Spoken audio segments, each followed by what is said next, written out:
नमस्कार, आपका स्वागत है फटाफट खबरों में। मैं हूं आपके साथ रुचिका जसवाल। आज हम लेकर आए हैं उत्तराखंड के हर छोटे बड़े शहर की सबसे तेज और ताजा खबरें। तो चैनल को सब्सक्राइब कीजिए और वीडियो कहां से देख रहे हैं कमेंट बॉक्स में जरूर बताएं।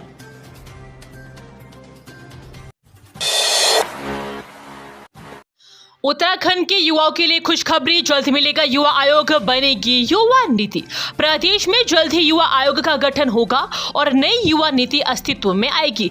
खेल एवं युवा कल्याण मंत्री रेखा आर्या ने कहा कि प्रदेश सरकार पार्टी घोषणा पत्र के अनुरूप युवा आयोग के गठन और युवा नीति को बनाने की दिशा में तेजी से कार्य कर रही है। अधिकारियों को जल्द प्रस्ताव तैयार करने को कहा गया है। उन्होंने पीआरडी जवानों के पंजीकरण की अंतिम तिथि बढ़ाने के भी निर्देश दिए। शनिवार को खेल मंत्री रेखा आर्या ने युवा कल्याण एवं प्रांतीय रक्षक दल निदेशालय में विभागीय समीक्षा की। उन्होंने कहा कि पोर्टल के माध्यम से पीआरडी जवानों को पंजीकृत बनाने के लिए प्रक्रिया चल रही है।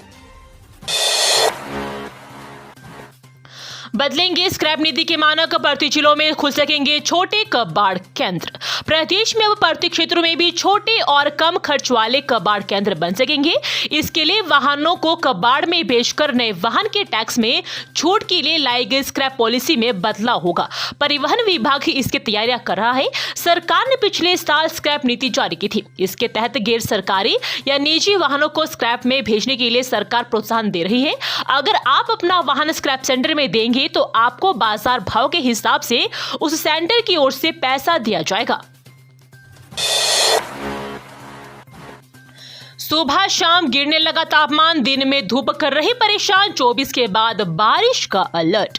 उत्तराखंड में बीते कुछ दिनों लगातार बारिश के बाद मॉनसून धीमा हो गया है। इसके चलते सुबह शाम के तापमान में गिरावट भी देखने को मिल रही है। हालांकि दिन में चटक धूप खिलने की वजह से गर्मी परेशान भी कर रही है। मौसम वैज्ञानिकों का कहना है कि मौसम के पैटर्न में हुए बदलाव को चलते सुबह शाम और दिन के तापमान में यह अंतर देखने को मिल रहा है। हालांकि आने वाले दिनों में दिन के तापमान में भी कमी दिखने को मिलेगी। उपलब्धि, प्रदेश के 52 प्राथमिक विद्यालयों को मिला आदर्श पुस्तकालय पुरस्कार। समग्र शिक्षा अभियान के तहत प्रदेश के 52 प्राथमिक विद्यालयों को आदर्श पुस्तकालय पुरस्कार मिला। राजपुर रोड स्थित होटल में आयोजित समारोह में शिक्षा महानिदेशक झरना कमठान ने विद्यालयों के प्रधानाध्यापक को पुरस्कृत किया। उन्होंने कहा कि सभी विद्यालयों को अपने पुस्तकालयों को सुव्यवस्थित करना चाहिए ताकि छात्र छात्राओं में पढ़ने लिखने की प्रभावी संस्कृति विकसित हो सके। शिक्षा महानिदेशक ने कहा कि पुस्तकालय किसी भी विद्यालय का अभिन्न अंग है। विद्यालयों में पुस्तकालय का न केवल छात्र छात्राओं को बल्कि समुदाय को भी लाभ मिल रहा है। देहरादून में है दक्षिण भारत की कई घी कंपनियों के वितरक सस्ते दामों में कर रहे बिक्री। दक्षिण भारत के प्रसिद्ध मंदिर में देने वाले प्रसाद में मिलावट के बाद अब दक्षिण के प्रदेशों से आ रहे घी को लेकर सवाल उठने लगे हैं। पड़ताल में पता चला कि राजधानी देहरादून में ही नहीं बल्कि हरिद्वार से लेकर अन्य जिलों में भी दक्षिण भारत की घी आपूर्ति करने वाली कंपनियों के वितरक है जो बेहद सस्ते में घी की बिक्री कर रहे हैं। अब लोग दुकानों पर घी खरीदने जा रहे हैं तो इस बात पर भी ध्यान दें कि वह घी किस राज्य में निर्मित हो रहा है। और देहरादून समेत विभिन्न जिलों में परचून की दुकानों और सुपरमार्केट में घी के 40 से अधिक तरह के ब्रांड मिल रहे हैं। कई जिलों में तो ब्रांड की संख्या 50 से अधिक भी बताई जा रही है। उत्तराखंड वन विभाग के दैनिक वेतन भोगी कर्मियों को लेकर कैबिनेट बैठक में बड़ा फैसला, सुप्रीम कोर्ट ने मामला विचाराधीन। वन विभाग में विनियमितीकरण से छूटे संविदा और आउटसोर्स के माध्यम से कार्यरत दैनिक वेतन भोगी कर्मचारियों को पद के सापेक्ष मूल वेतन व महंगाई भत्ता देने के प्रकरण में अब कैबिनेट की उपसमिति निर्णय लेगी। मुख्यमंत्री पुष्कर सिंह धामी की अध्यक्षता में शनिवार देर शाम हुई बैठक की वर्चुअल मीटिंग में एक निर्णय लिया गया है। इस प्रकरण में सुप्रीम कोर्ट ने मामला विचाराधीन है जिस पर 24 सितंबर को सुनवाई होनी है और सरकार को जवाब दाखिल करना है। देहरादून के दोपहिया वाहन चालक ध्यान दे, जरा सी चूक से खाली हो जाएगी जेब। अगर आप शहर में दोपहिया पर निकल रहे हैं तो हेलमेट पहनना सुनिश्चित कर ले। पीछे बैठे सवारी भी हेलमेट पहनना ना भूले। यह केवल चेकिंग या चालान से बचने का जरिया नहीं बल्कि आपकी सुरक्षा से जुड़ा मामला है। परिवहन विभाग ने अब हेलमेट को लेकर सख्ती कर दी है। आरटीओ प्रवर्तन शैलेश तिवारी ने कहा कि अगर दोपहिया पर डबल सवारी है तो दोनों का हेलमेट पहनना जरूरी है, वरना चालान चालान कट जाएगा। अगर पीछे बैठी सवारी ने हेलमेट नहीं पहना होगा तो 1000 का चालान होगा और अगर दोनों के हेलमेट नहीं पहनने पर विभाग 2000 रुपए का चालान काटेगा। कब तक शुरू होगी गोला पुल में वाहनों की आवाजाही? आया बड़ा अपडेट। गोला पुल के संपर्क मार्ग के टूटने से 10 दिनों से इस पुल पर आवाजाही बंद है।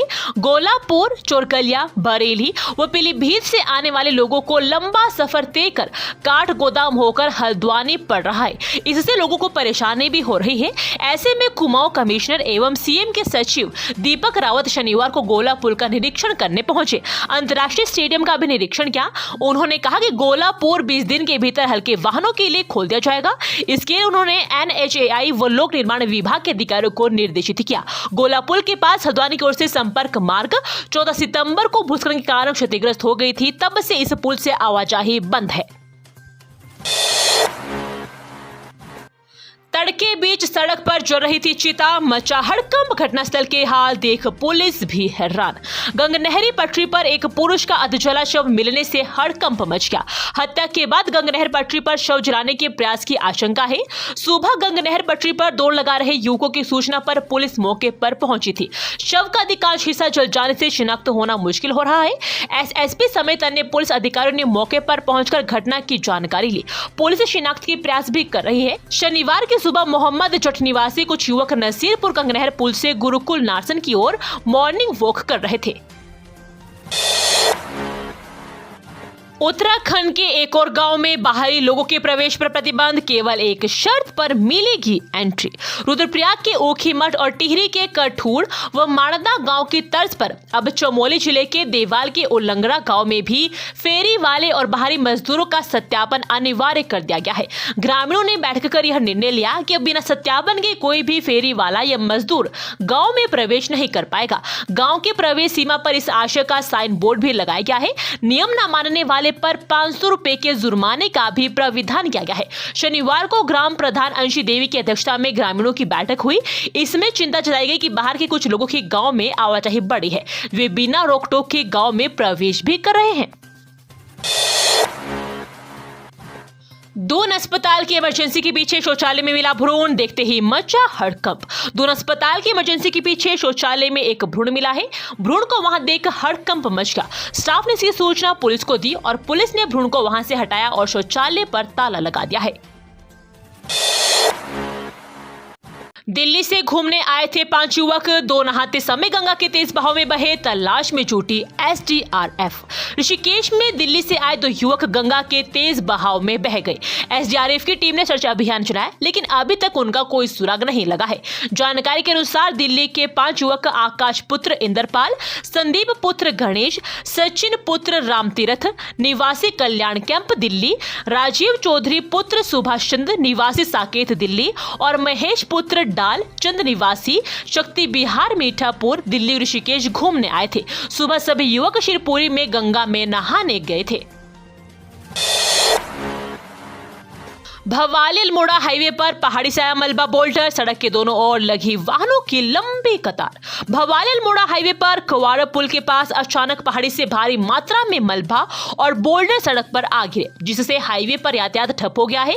वहीं सड़क के दोनों ओर वाहनों की लंबी कतार लग गई है। इससे अल्मोड़ा से हल्द्वानी की तरफ आने वाली यात्रियों को भी परेशानी का सामना करना पड़ रहा है।